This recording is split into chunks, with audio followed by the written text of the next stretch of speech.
Okay, everyone, welcome to today's webinar. I'm Barbara Scafidio. I'm the moderator of this webinar featuring Dianne Devitt, a producer, educator, and speaker. Dianne is the best-selling author of What Color is Your Event? She launched the first Sense Up Summit in April 2016 on sensory engagement, and she designed an industry accredited workshop on meeting design called Color Up. She's also a regular speaker at Preview's Visionary Summits, among many other industry events. I want to say thank you to our sponsor, Kingsmill Resort in historic Williamsburg, Virginia, home to 2 championship golf courses and a world-class spa. A few housekeeping items, and we'll turn it over to Dianne. During the presentation, feel free to enter your questions. Throughout the presentation, in the question box, we will do a Q&A at the end, but Dianne is interested in your questions as soon as you have them, and we'll incorporate them into her presentation. And don't worry if you missed something, the webinar is being recorded, and you'll receive a link via email to access the recording at your leisure. We do encourage you to stay on through the entire webinar, and to help with that, we're going to choose one lucky winner at the end for a drawing for a $100 gift card. I'll announce the winner right at the end of the webinar. Finally, as an attendee today, as with all preview webinars, you're eligible for 1 credit hour toward your CMP from the Events Industry Council. So that is my part for now. Sit back and get comfortable, and Dianne, take it away. Not too comfortable. Knock some sense. How many times have you heard the phrases, I've got to knock some sense into him, or if common sense were so common, more people would have it, or don't touch me, or I see what you're saying. Think about that. I see what you're saying. Anyway, hello everyone, and I'm very glad to welcome you today and spend this time discussing how the senses impact your meetings. I just want to give you 2 minutes about how I started beginning the building of my interest with this whole topic. And as a planner, I always used to say, and as an educator, I always used to teach my students and say, you know what, when you're planning, put a nickel on your desk and focus on one of the senses.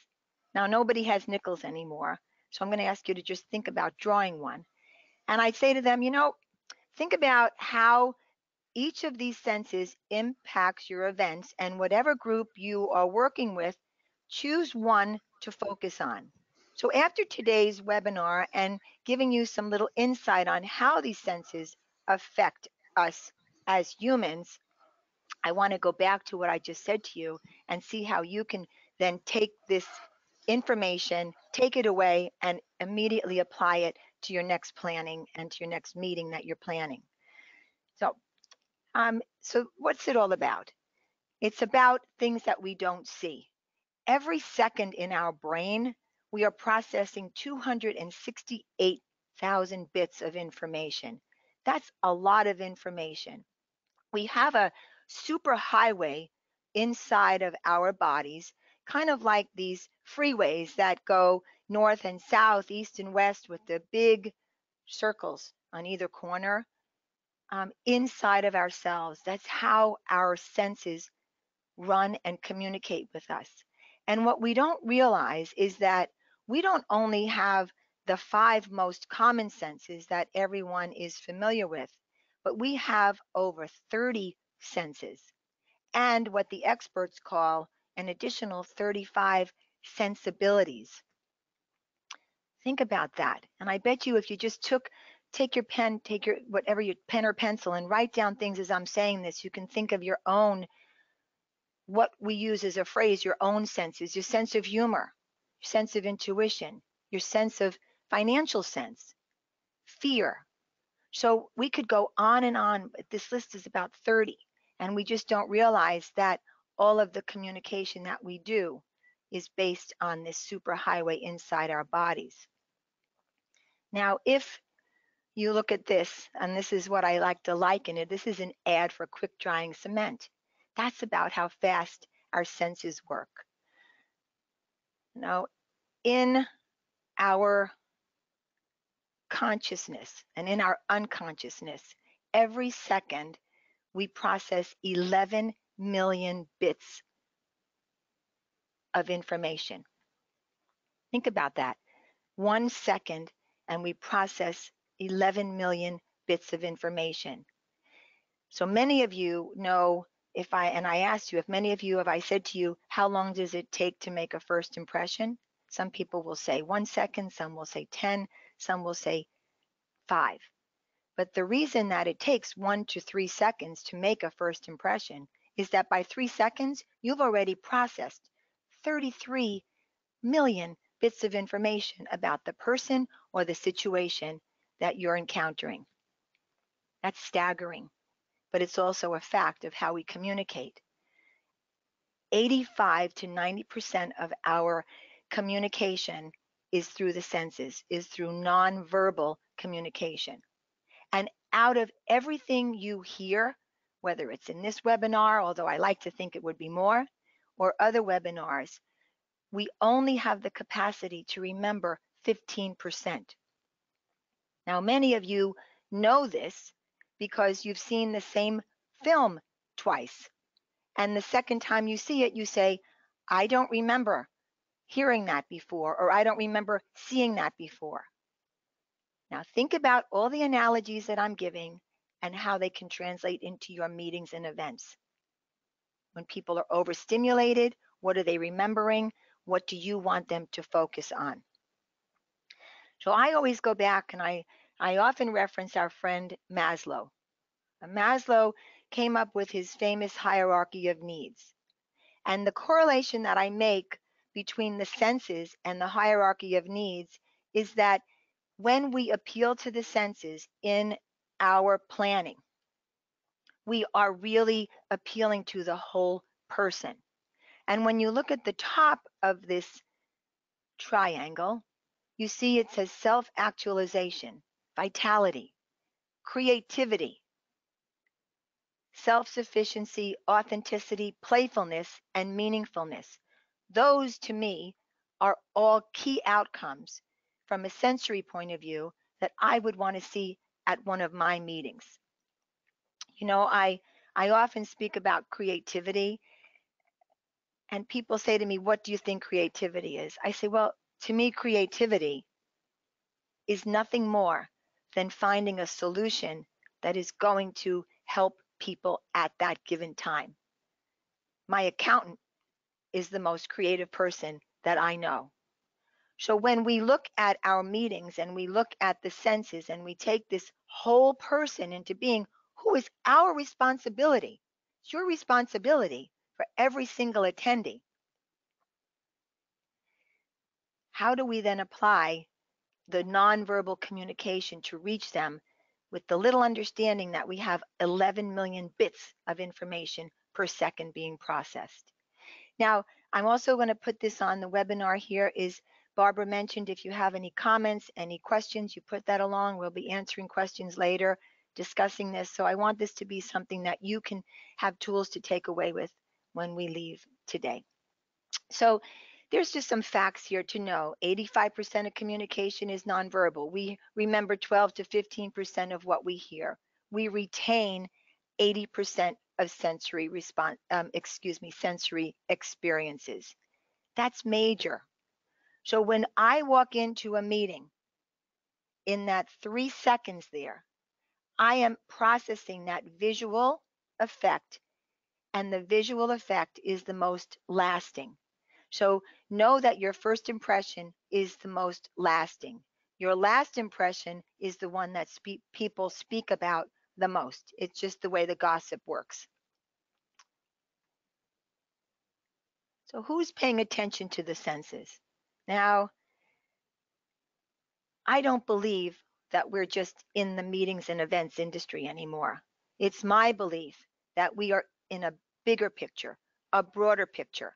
We are in marketing, we are in communications. Many of you are in departments already filtering up to this department and to this brand. We are part of integrated marketing campaigns, right? Omni-channel campaigns. So when I've done my research, I look at this and I say, wait a minute, Many years ago, meetings and events were here. We were the grandchildren, and public relations and advertising were the leaders of the pack when it came to communication. Well, now it's flipping. If we do our research in advertising, 80% of advertising campaigns are live. They're live activations, they're events, and they're meetings, and that's how they're getting to reach their customers. Public relations is the same. It's FaceTime and events and meetings, and what we do is now at the top of the food chain. So, in this next decade, and in this next 5 years, 5 to 10 years, I just see this proliferation of our industry integrating more and more into the advertising, into PR, and until we are merged and melded as one, with our core functions being the live meeting, the live event. So when we speak about the senses, and when I did my research, I thought, wait a minute, this is integral. This is a very important thing that meeting planners put in their checklist when they're planning, so that the awareness of the deliberate use of the senses becomes a part of the planning process. So have a little fun with this. I say it's all in the numbers because nothing is justified without research, as you know. So I have done some research in the sensory communication. I continue to do it. Um, some of you have some fun with this. Do you understand why half of 8 is 3? I know some of you are struggling and saying, is Dianne crazy? But others, maybe you look at it, this is very visual. So if we cut the figure 8 in half, you will get the letter 3.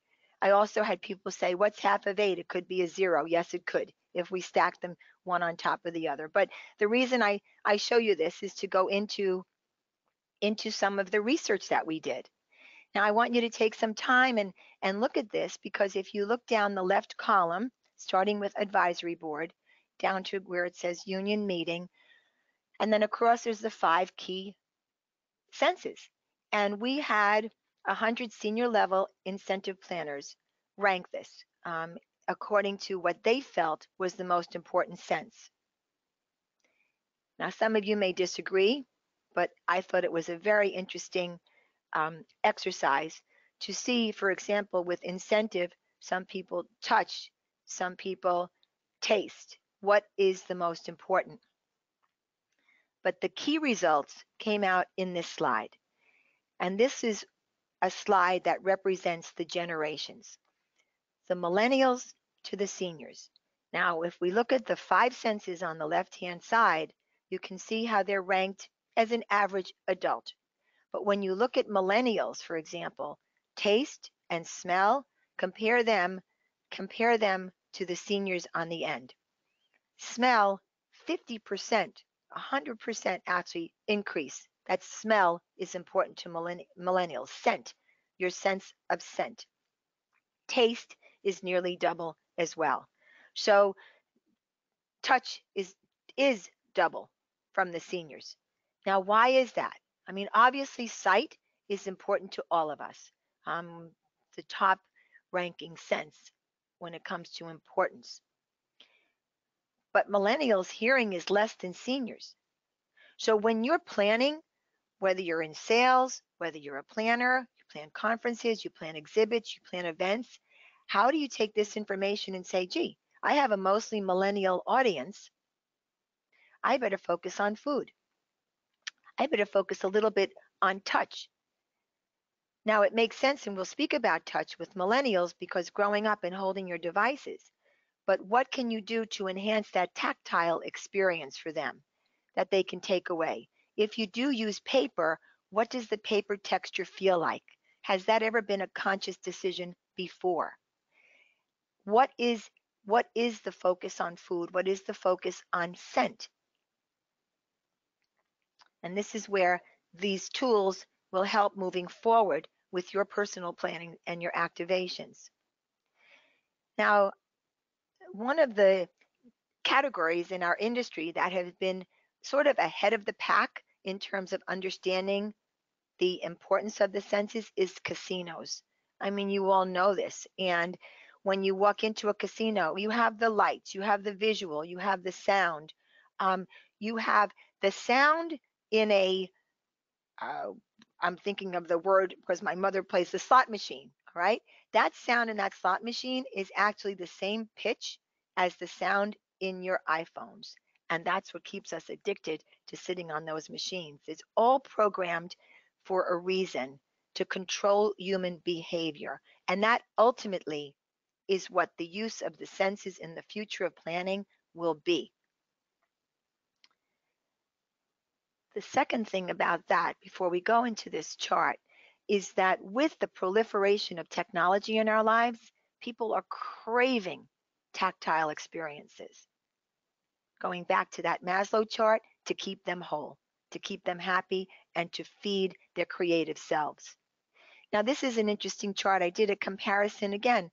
Advertising, public relations, meetings and events, we all start the same way in the food chain. Executive management, how do we trickle down to business units? Who handles it? Manage it, meetings and events, strategy and planning. How do we then go into internal or external account management? And then who is helping us implement this and what is the execution? So this is the correlation that I make to the other sisters and brothers that we have in communication. And this triangle just gives you a visual of that, is that it's all about objectives and goals. It's all about the key relationship between advertising, getting the word out. And on this slide, I'd like everyone to make a note to yourself is how well do you know your advertising department? How well do you know your public relations department? Do you know them? Why would I want to know them, Dianne? Well, you want to know how they're using your logo. What's the latest message that they're giving out? Um, what is the newest product? What is the newest service? What is the newest news that is being pushed out in the media? Because if you have a meeting and you have an event in conjunction with this, you want to be on top of that and make sure that your meeting, your event is branding that message. If the new message that's going out is blue and you have red at your event, your company is missing an opportunity to retain that message through the nonverbal languages of the senses. So in my planning and when I teach and my planning, I use what I call the 5 E's. I added a sixth one recently in planning. We know we have pre, we have on site or during the event, and we have post. So in the process of how we're going to apply the senses is I want you to think about this in terms of the three parts of the meeting. What are you envisioning ahead of time? And what is your marketing efforts? Can you use scented paper? Is it appropriate to use scented paper? What is the color visual? Now, some of this might be very familiar to some of you, but some of you might not have thought about the importance in terms of how it correlates. What are you using during? Now, in the marketing world, there are is the phrase touch points. And I'm just going to go ahead here. Oops, pardon me. I'm going to go back actually. I'm going to play a game here. Excuse me. Um, here we go. Sneak preview there. Um, in the marketing world, we have a concept of calling touch points. And touch points are just what they said. They're how can I reach a person emotionally to engage them in this live experience? Now, great, you know that. How does that apply to us? And how does this apply to the 5 E's? So, in your pre-event stage, 7 to 10 touch points. What are you doing from a sensory point of view that is reaching the people through your save the dates, through your invitations, through your online marketing, through your direct mail?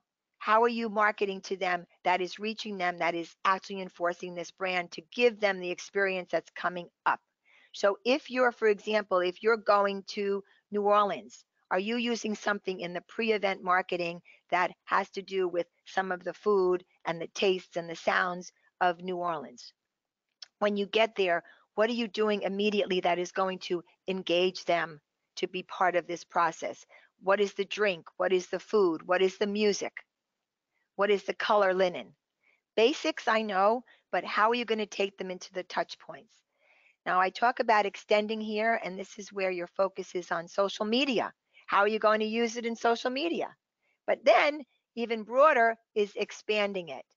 Social media, then how are we going to develop chat rooms? How are we going to take this message and communicate with people through the senses that's going to keep them engaged in a nonverbal way?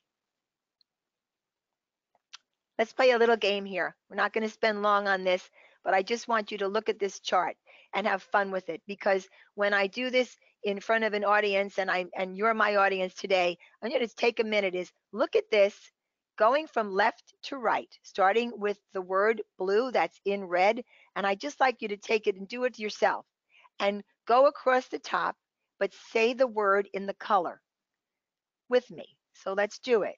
Red, blue, purple, green, pink, green, blue, orange, blue, orange, yellow, and so forth.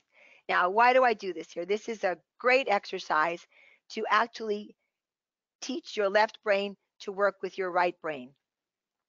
Every 20 minutes, our brains shift from left brain thinking to right brain thinking, meaning you go from logical to more creative or an amorphous type of thinking. In addition, there's that little 20 minutes that puts everything together that's in between. So when you are planning your meeting and you're, how can I work all this? How can I think this out? I want you to see this and say, some people will look at that word blue and not be able to say red. Some people will look at that word green and not be able to say blue or purple, however you interpret it, because our left brain thinking and our right brain thinking dominate each one. Now, this is the whole point of why you plan. You plan to go back to Maslow. Maslow says in the top of his chart, people want to be playful. But this is not play in terms of tossing a ball, although tossing a ball could help it. This is play in terms of how do I create an environment that is so sensually appealing to my group and to my audience that it allows them to be in a trusted place that they can engage, be productive, and do business. That is Dianne Devitt's interpretation of permission to play. And the tools that you use are the senses. So this is just a reminder, again, how we use the 7 to 10 touch points and what their role is, whether you're in incentive, whether you're in meetings, whether you're in any type of whatever niche of planning that you're in. I think that you just use each one of these, okay? Now, can I get some comments on this agenda? Because I'm looking myself right now at an agenda with little light bulbs in it. And the reason those light bulbs are there is that the light bulbs actually represent places where I have deliberately put sensory opportunities. So when you are planning your meeting, and this is just a typical Monday, Tuesday. Oops, that's actually a typo. Excuse me, everybody. We had a Wednesday meeting in there, unless it was recreation. When you divide your meeting into morning, midday, and evening, where are the opportunities that you have? So, for example, let's give an example with pre-meeting. Pre-meeting would be the pre-part of the 5 E's that I just told you about.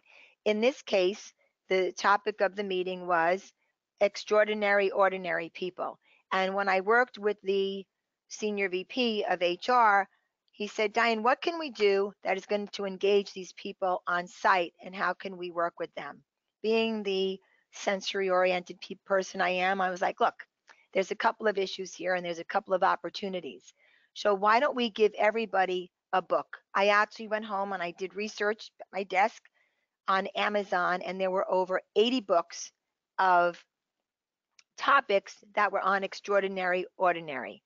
And what we did is we actually sent the books out to each of the attendees and asked them to extract one statement from the books that they could then send in to us a couple of weeks before the meeting. What that did is that allowed us to make signs, that allowed us to make banners. We actually used the phrases that they extracted in the speaker content. Now, more than that, we turned them into sensory experiences. So we had people opening um, opening envelopes, and they had to visually see this, read a phrase from someone, and the phrase would be, extraordinary, ordinary people never take no for an answer, submitted by Dianne Devitt from X amount of book.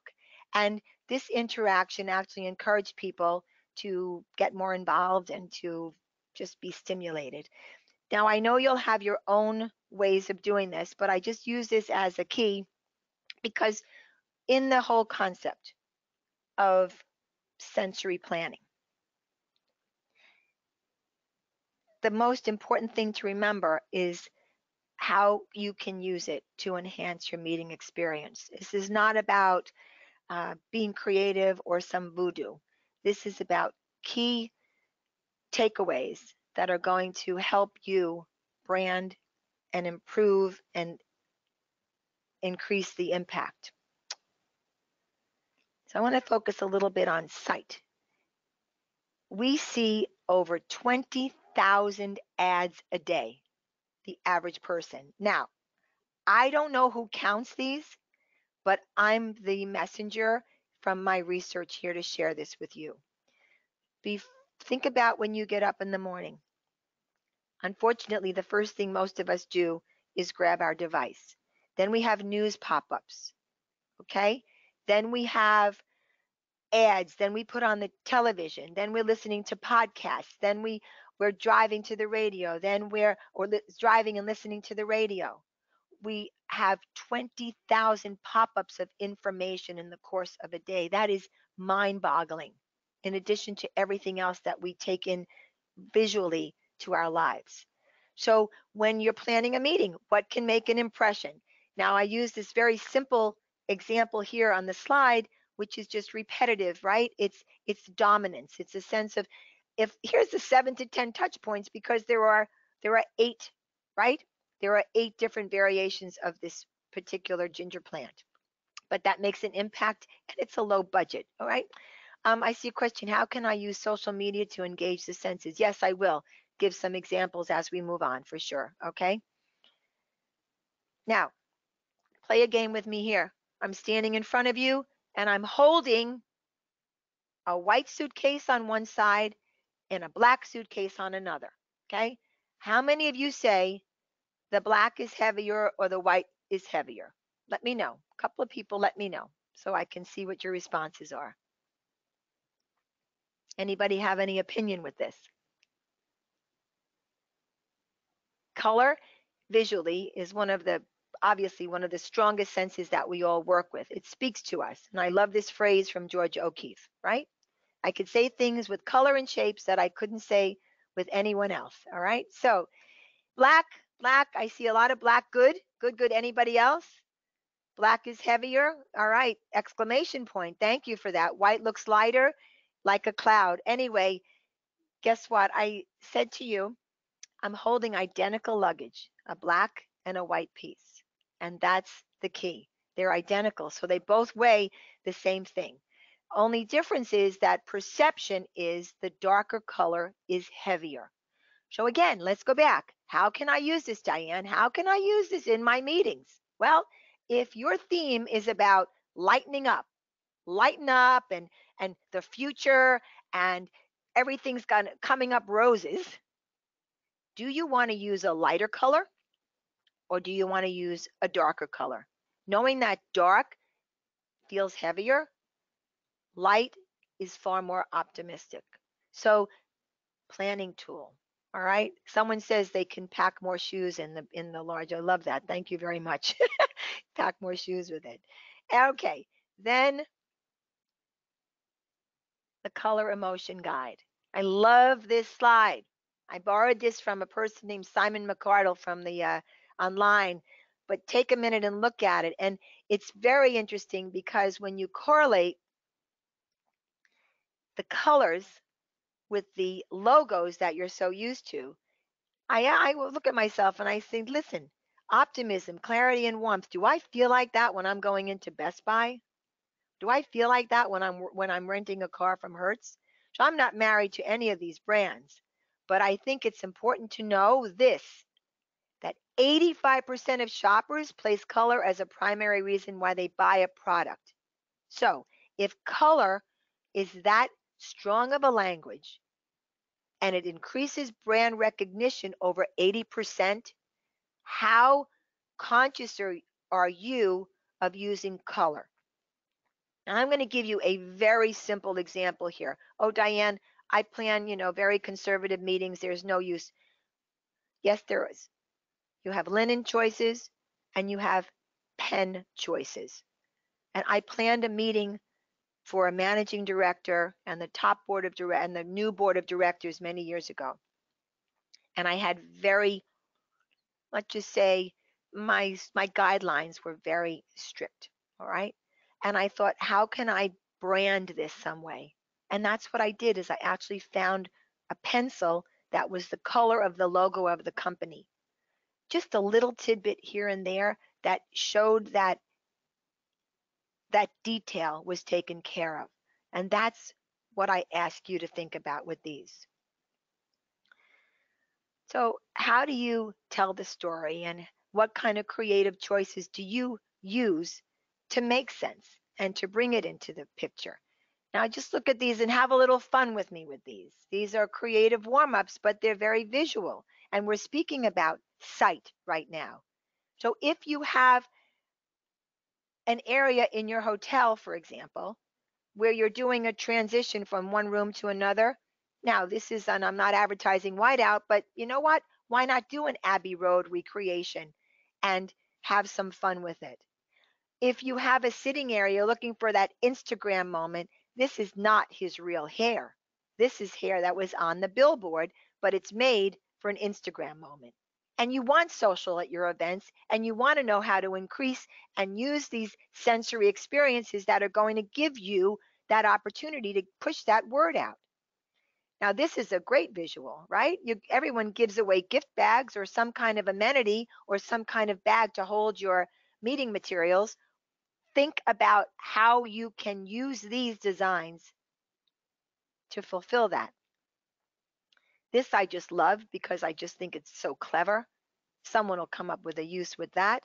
And this, on a more serious note, if you can read it, you know, please don't. This is about abuse to women. But how visually impactful is that? So we could go from whimsy to social messaging to using this for control from movement, hmm, to sustainability, functionality, and a clever design with your gift bags. All sorts of things come to mind with that. Now, I asked everybody, very unusual request, to bring a bag of chips and your favorite, or a can that you can pop open to the meeting. And now's the time. So I don't know, I wish we could sort of hear this all together on the webinar, but I want everyone to pick up their bag of chips. Okay, I'm going to do it here. And when I count to 3, just squeeze it into the microphone, into the can. All right, just squeeze it and have fun with that. You hear mine? Okay, now, can anyone guess what mine is? Did you see it? Can you see this in there? All right, let me know if you can guess what it is. Anybody take a guess? No, it's not. No, it's not cookies. It's actually pistachio nuts. Oh, potato chips. Good guess, Carolyn. Anyway, here's another one, okay? Okay, what is that? Does anyone know what I just opened? Not sure. It looks healthy though. It is healthy. I'm pretty healthy though. It's actually that Arnold Palmer. All right, all kidding aside with this, brands spend millions of dollars on sounds. Pringles just came out with an extra crispy potato chip. Why? Because we love the sound of crunch and we eat more. Mercedes, BMW, the luxury car brands spend millions of dollars on the sound of their car door closing or the sound of their horn. Why?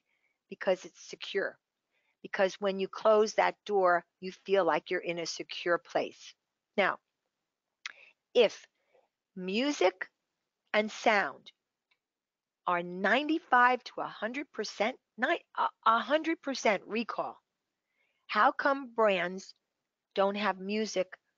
How come your brand, your meetings, don't have music playing at them for your attendees?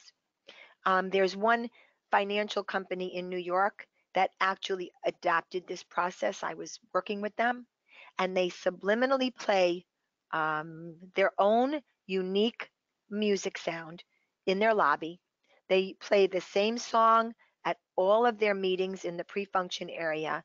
They use the concept of music and sound to subliminally have people know that when they walk into their place, that's their that they are and in with the company, because that's how strong it is. That's how strong the recall is. And I think it's a very interesting fact to know $3 billion a year in productivity is lost because of poor listening skills. Wow, that's mind boggling to me. But I often think about this, like, so how does that, again, how does that affect meeting? Now, from a very logistical point of view, we're all responsible for having killer sound systems, right? So that if someone is not heard as a speaker, that it doesn't matter how good their content is, people just lose them because they don't hear them. Pay attention to that. But music in your events, I play when I'm working at my desk, I play Mozart study music. I use Mozart study music when I'm teaching at NYU. I play it in the background and I don't ever mention it to the students. And then when I teach the music class, I actually say to them, did anyone ever wonder why I played that? Yes, professor. I did that because it helps you to focus. So if you have a meeting where people have to focus, think subliminally of maybe adding a little Mozart study music in the background. It takes away an edge. Music fills an empty space, and now it's a language that's critical for people to process things. Now, taste. Well, we all have 4 to 5 different taste buds in our tongue and how we use them. And of course, food is critical to the success of any meeting. So when you start going back to that chart that I showed you, and you start thinking about your planning, you have a board of directors meeting, what would be one of the, I would say, top senses would be taste, because good wine and good food are going to take priority over maybe a fabulous linen and floral centerpiece. Maybe that's just not appropriate or not necessary for this group. And this is where, when you have to manage a budget and take from A to go to B, that you have to start to weigh which is the sense that I need to focus on the most. Now, I actually did a meeting a few years ago, and the case study was extraordinary. I love sharing it with you. It was 100 of the top executives for a multinational company, and the CEO said to me, Dianne, there are 4 silos in this company. Let's just say they're, red, blue, green, and yellow. They are isolated. They do not speak to one another. And the objective of this meeting is to bring them all together so that we can integrate our services, develop new products, and learn how to combine the products for the company growth. And I thought about it and I thought, my gosh, this is a top level and they've seen it and they've done it all. And I went back to the sensory planning that I'm teaching you and sharing with you today. And I came up with the concept to work with food and visuals. And what happened is, over the course of 2.5-day meeting, breakfast, breaks, lunch, breaks, evening event, were all color coded. So on day 1, when the men, and there were 99 men and 1 woman, they came down to the pre-function area, this is what the table looked like. It had organics on it. The food was actually, strawberry pancakes or pomegranate yogurt. It wasn't monotonous. It was done in a very tasteful way, but it was all focused on red. And off in the corner, I had a red flamenco dancer, no music, just dancing. Now, this was 100 senior level executive engineers. So we are talking left brained. All right. Nobody said anything. Day one progressed. The break came. It was white. Actually had massage therapists behind screens, white Rice Krispie treats, golf balls, all these organics. Two or three of the men said never had a massage before. Great. I'm glad you enjoyed it. This went on and on and on. By the end of day two, the CEO came to me and said, Dianne, we've never seen red speak to yellow. We've never seen blue speak to green. And this is what's happening. The breaks progressively were getting louder. People were interacting. We were actually breaking their left brains down through the use of color and through the use of all these organics. And it was just so exhilarating for me to see. And I'll share this with you. It was the first time I cried as a planner because I saw what we do come to life. And there is nothing more fulfilling than that, is there? This took a lot of work, 7 layers of different colors. The chef was my best friend, and it just became so Pavlovian after a while that the men and the one lady kept saying, "What's next? What's next?" But it was a lot of risk involved. So I want you to have a little fun with this. But before we do, I want to speak about risk and creativity and the senses. Okay. It takes a lot of courage to do something creative and something different. I know that. So the stories that I share with you and the things that I teach with you, I don't take it lightly how you will interpret them because everyone has their own situation. But I do know that when you take a risk and you do something different and it works, okay, that is a step to gaining more and more trust from the people who you serve and work with every day. Anyway, just a little fun visual here. I want you to pick one that you like, and then I'll show you and I'll tell you what it is. That's what alcohol looks like under a vase. Pretty wild, isn't it? Let me go back here, show everybody. Let me get this out here. Previous, choose one. This is tequila. This is why you have headaches after margaritas. Margaritas down here, all right? Tequila up here. I love that, but again, it's a visual. How can you use something creative? Now let's talk about touch. I love this slide. We're born, my little baby on the left-hand corner, we're born, we're caressed, then we're slapped, then we're in therapy our whole life, and we're questioning people.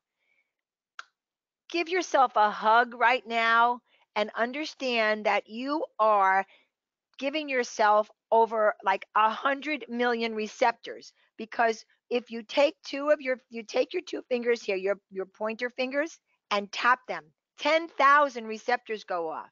So imagine giving yourself a hug. How many receptors are going off? I can't count it too much, but I want you to. Now, we're not going to we are an industry of huggers. I know that, and I know how important it is, actually, but from a human growth point of view, 5 hugs a day are what the researchers say we need for optimum health, which is pretty interesting. Now, if we know that 10,000 receptors go off in our fingers by one tap, less than a second, how many of you go around holding your devices all day? I'm as guilty of it as you. But when we hold a device, knowing that super highway that we have, we're actually deadening other senses. So just be aware of that, all right? Holding this makes you not comprehend things. This is why driving and texting is truly dangerous. I love this piano because it reminds me of a story. It's a touch and a sound story that was used for a staircase. There was actually a case study where people were not taking the stairs and they were using an escalator to go up in Europe. And the shopping mall, and it was part of a big complex, shopping mall and train station. They said, how can we do this? Well, the creative idea was to make the stairs a piano, so that as you climbed the stairs, you actually had the sound of the piano going off. Well, it increased like 60% over the next month, how many people took the stairs from there. What are your people touching in your meetings? That is tactile experience, okay? What are you using that's going to give them that sense, all right? 4 million receptors. Oh, there's your hug. There's your hug. All right, there we go, into scent. Now, on my desk, I have a couple of different scents, and I don't know what you have on your desk, but I have wild orange and I have lavender. And the reason I have them is because wild orange helps me to focus, and lavender helps me to relax. And lavender calms you down. And I love lavender beside that. Again, are you scenting your meetings, and are you using the essential oils? Can you use essential oils in your meetings? Two things to remember. One, some people are very allergic to scent. So just like we used to put up signs about strobe lights being used, if you choose to use a diffuser, I recommend that you use it at the entrance way to a meeting. Don't look to diffuse a whole room. It could be distracting. Use it as what scent you want. What scents are you going to use? In the morning, you want to use a citrus scent like orange and lemon because that wakes people up. After lunch, you'd like to use rosemary because that makes people alert. All right. If you want to calm a group down, bring in your lavender. But think about scenting your meeting. Just like you can use music, you can scent a meeting and have people recall that. Now, think about this.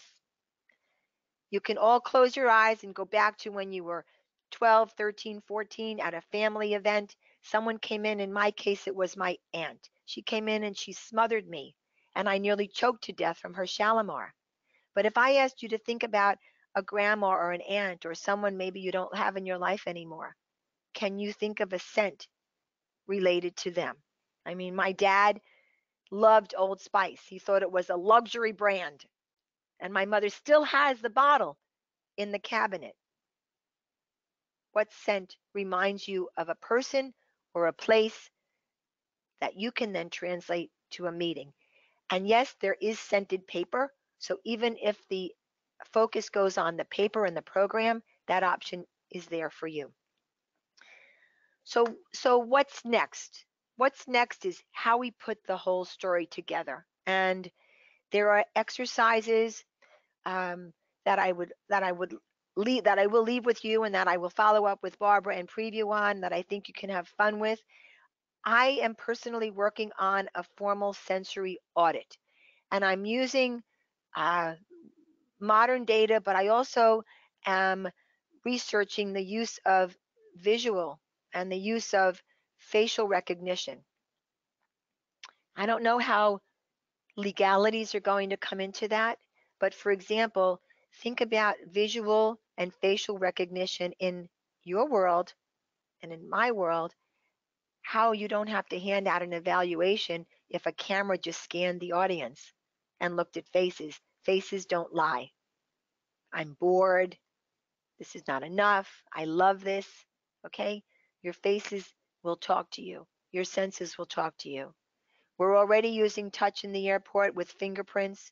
We're already using the senses in different formats. So I see in our industry over the next few years a much bigger awareness of how the senses can help us manage people, flow, and get results um, faster.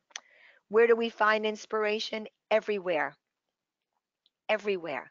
I want you to look around your desk, look around, speak to your team, brainstorm on how you can do these, um, do a lot of mind mapping, and don't be afraid to take a risk with one or two things.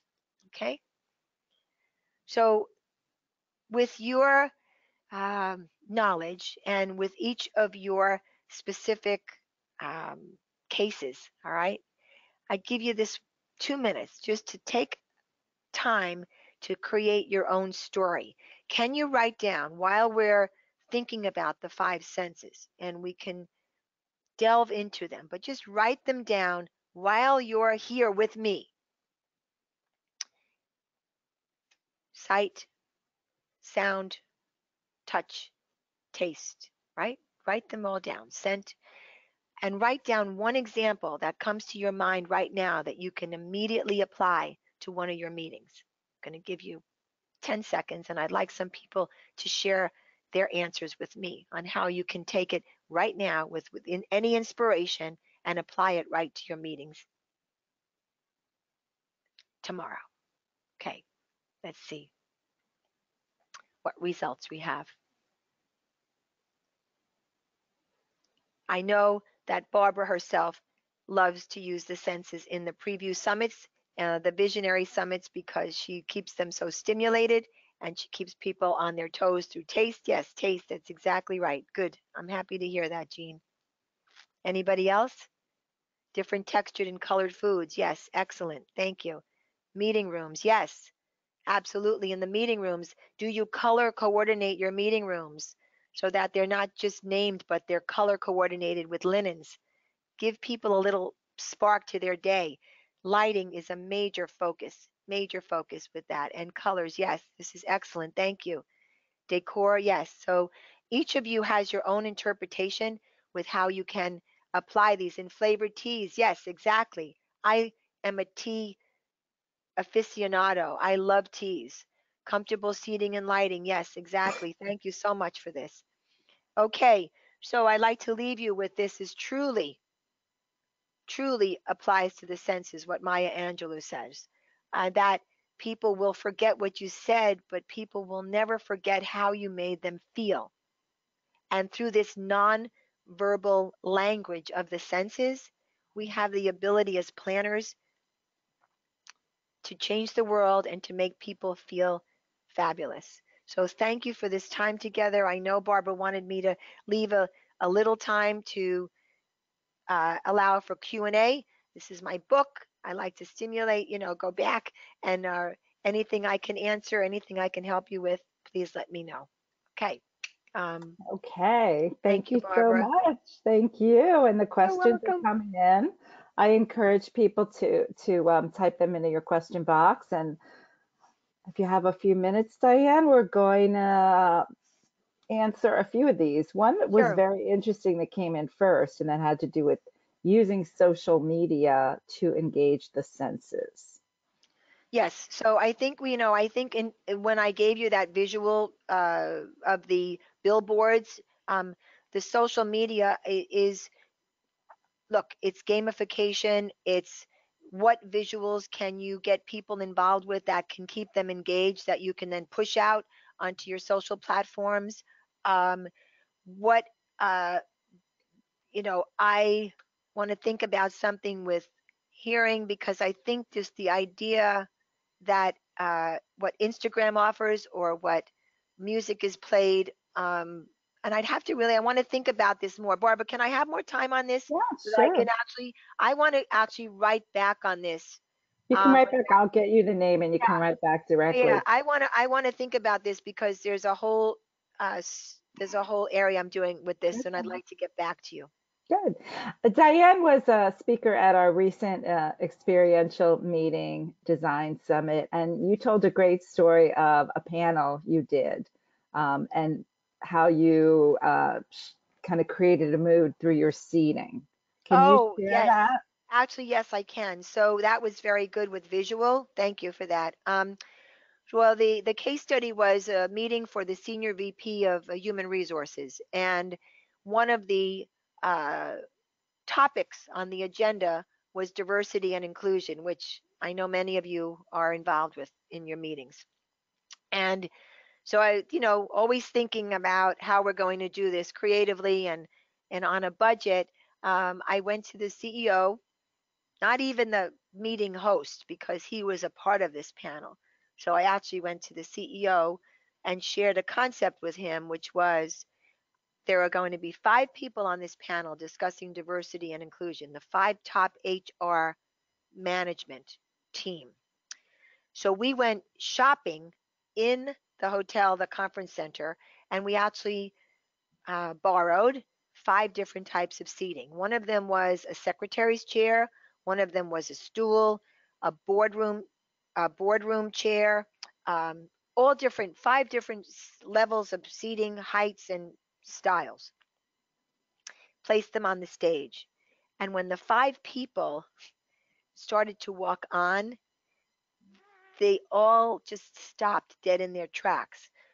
So the visual to the attendee, you know, when they say a picture speaks 1,000 words, this was a visual speaks 10,000 words. They didn't even have to have the panel. Now, I was very happy to see the one woman actually go to the boardroom chair, and all these big men were sitting on stools and stuff. It was kind of interesting. But yeah, so that's a great example of visual and senses. Yep. It is, and it didn't cost you a dime, too. Didn't cost a dime, exactly. We have a question, a great question from Chelsea. How do you prioritize the senses so you don't end up with sensory overload? All right, very good question. So we're going to go back to that chart that I showed you. And uh, in my experience, when you put together all your basics of the objective of the meeting and what you need to accomplish and who the group is, this is where knowing your group is critical, Chelsea, because if it's the board of directors, which is the example I gave, you are going to know that taste is a priority in a dinner setting, all right, versus a board of directors meeting where obviously sound and visual seating would speak a lot. So when you're planning an event, all right, it's like, for example, and I'm going to go back and give you this in my design world, all right, there are some people that have gone into rooms by certain designers and they say, oh my gosh, like they're so overstimulated, it's just too much. You can't see the people across from you, the sight lines. This is or maybe there's just too big of a statement to do versus going into a room that's balanced, that has more harmony. I think you just have to know to not overdo it and know to focus on one that's based on the objectives, goals, and demographics of who the attendees are. Good Yeah. answer. We have another question from Susan. Much, very practical. I love what you're sharing, but how do I sell these ideas to my senior execs? Not every senior exec is like the one that you worked with who really embraced your ideas. There might be some selling involved. There is always selling involved. Okay, so here's what I would recommend to you. All right, come with your little shopping bag of ammunition the first meeting you do. I had a meeting with a CFO who, really I had to hold a mirror to his mouth to make sure he breathed. All right, that's the kind of person he was. There was not a lot of interchange, and I said to him at the time, Mike, just tell me about your meeting. Let me have one word, and the word that I garnered from our conversation was balance. Okay, so I went shopping on my own, and I bought this little like ball game the desk ball game that swerves like this, something visual to see. And I bought a tie, a red tie, and I bought a black tie. And first I put the little ball things on the registration desk. This is not a group that's used to this kind of thing at all.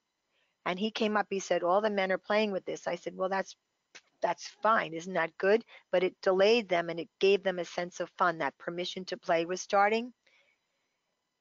Fast forward to when Mike was speaking and welcoming the group. As he was walking in the room, I went up to him and I said, I thought about this and you might want to consider it just to have a visual effect with this. But if you're going to speak to your team about losing money or making money, would a red tie or a black tie help? And I sort of let him decide. And he said, oh, I never thought about that. I love that idea. And he took and wore the red tie because he was speaking about them not making money at first. Well, I had these little bag of tricks, Susan, and I just kept asking him permission if he would consider it. And when he saw them working, after a while, he came around to me and he said, "What else do you have in that bag?" So I would say to you, whatever your situation is, get permission first. Ask them if they could just try it. Um, and I'm happy to talk to you offline with a couple of examples that might fit your own personal needs. Okay? Terrific. And I have a lot of questions about whether people will receive the deck, and you will be getting an email with the webinar for everyone who attended. We do have a winner of the $100 gift card, Dianne Nicolo Pacino. That's great news. Congratulations. Dianne. And to my other Dianne, thank you so much for giving us your time and sharing your expertise. It's just always a pleasure to work with you, and hope to have Thank you you. back. Everyone else, have a great rest of your afternoon. Thanks so much. Thank you, everyone. Bye. Bye.